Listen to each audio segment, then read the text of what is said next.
Welcome to our channel మన Telugu daily serials. ఇల్లు ఇల్లాలు పిల్లలు serial July 31 episode. Srivalli time నడుస్తోంది.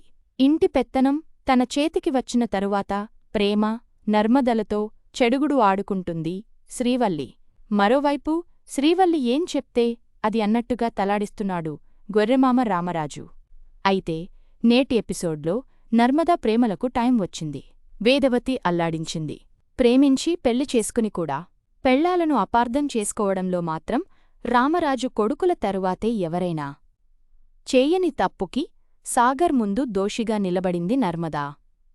అయితే శ్రీవల్లి పెట్టిన చిచ్చుతో మరోసారి నర్మదా ప్రేమలతో పాటు రామరాజు కూడా బోరున ఏడ్వడాన్ని నిన్నటి ఎపిసోడ్లో చూశాం.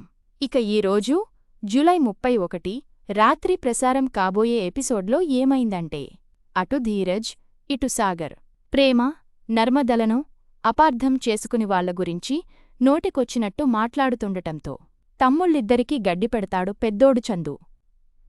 ప్రేమ జాబ్కి వెళ్ళింది నీపై ప్రేమతో. ప్రేమది చదువుకునే వయసురా. ఆ వయసులో కూడా ప్రేమ మెచ్యూర్డ్గా ఆలోచించి నీకోసం కష్టపడాలని అనుకుంది.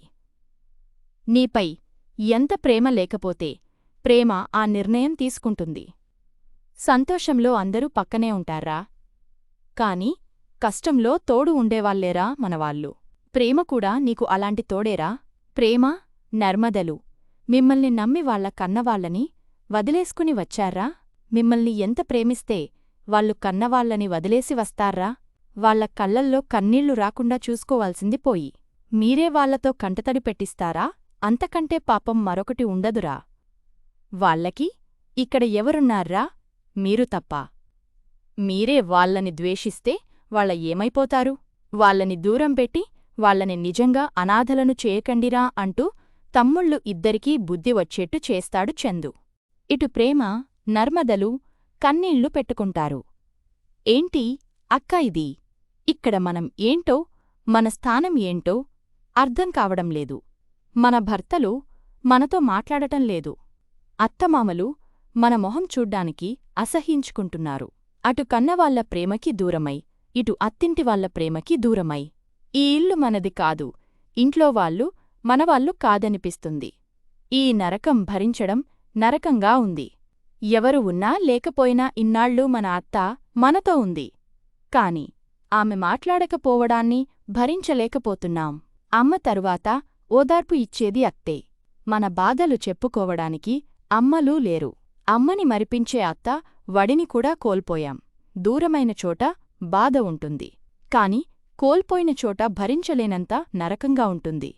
ఇప్పుడు అత్త విషయంలో అలాంటి నరకమే చూస్తున్నాం. ఇక్కడికి వచ్చిన ఇన్ని రోజుల్లో అమ్మ లేని లోటు కనిపించలేదు.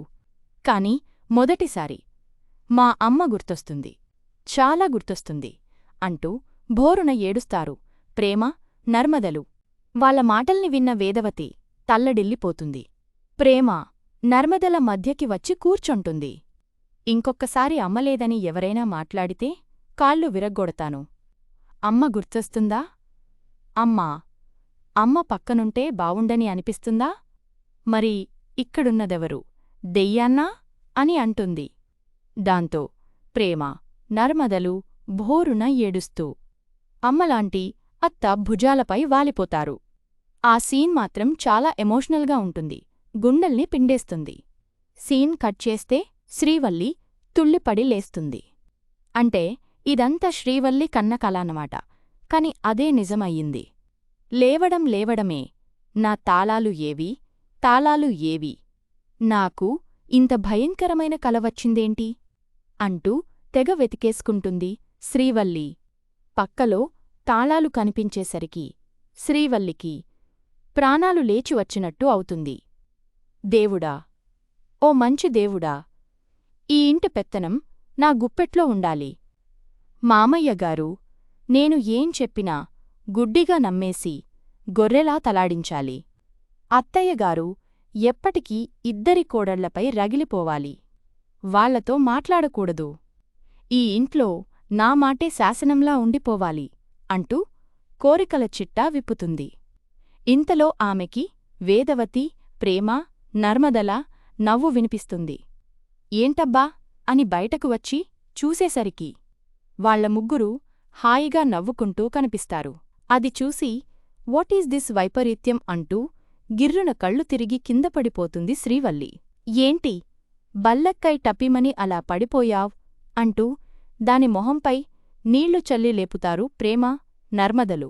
కళ్ళే తిరిగాయా లేకుంటే ఏకంగా గుండె ఆగిపోయిందా బల్లక్కై అని సెటైర్లు వేస్తారు ప్రేమ నర్మదలు.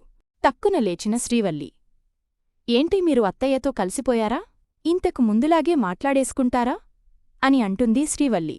ఇంతలో వేదవతి ఎంట్రీ ఇచ్చి, వల్లి, ఏం మాట్లాడుతున్నావ్? నేను వీళ్లతో కలిసిపోవడం ఏంటి? వీళ్లతో మాట్లాడటం ఏంటి? నీళ్లలో పాలు కలవొచ్చేమో కాని వీళ్లతో నేను కలవడం మాత్రం కుదరదు అని అంటుంది. హా, మీరు మాట్లాడకపోతే మాకు పొద్దుపోదు మరి అని నాటకాన్ని రక్తి కట్టిస్తారు ప్రేమ నర్మదలు. వేదవతి కూడా అస్సలు తగ్గదు. శ్రీవల్లి ముందు ముగ్గురూ ఒకరితో ఒకరు పోటీపడి కొండగొర్రెని చేస్తారు. వాళ్ళు గొడవ పడుతుంటే రాక్షసానందం పొందుతుంది శ్రీవల్లి. ఇక వేదవతి, చీచీ, మీతో మాట్లాడటం ఏంటి అంటూ అక్కడనుంచి వెళ్ళిపోతుంది వేదవతి. ఇక శ్రీవల్లి అయితే, ఏంటబ్బా ఇది ఇలా అవుతుంది? ఇది కలా నిజమా? ఈ ఇంట్లో ఏమవుతుంది? నిజంగానే వీళ్లు గొడవ పడ్డారా? నాటకం ఆడుతున్నారా? ఈరోజు ఇంకెన్ని ప్రకృతి వైపరీత్యాలు చూడాలో అనుకుంటుంది. ఇంతలో చందుకి 10 లక్షలు అప్పు ఇచ్చిన అప్పులోడు నేరుగా ఇంటికి వచ్చేయడంతో శ్రీవల్లి గుండెల్లో రైళ్లు పరిగెడతాయి.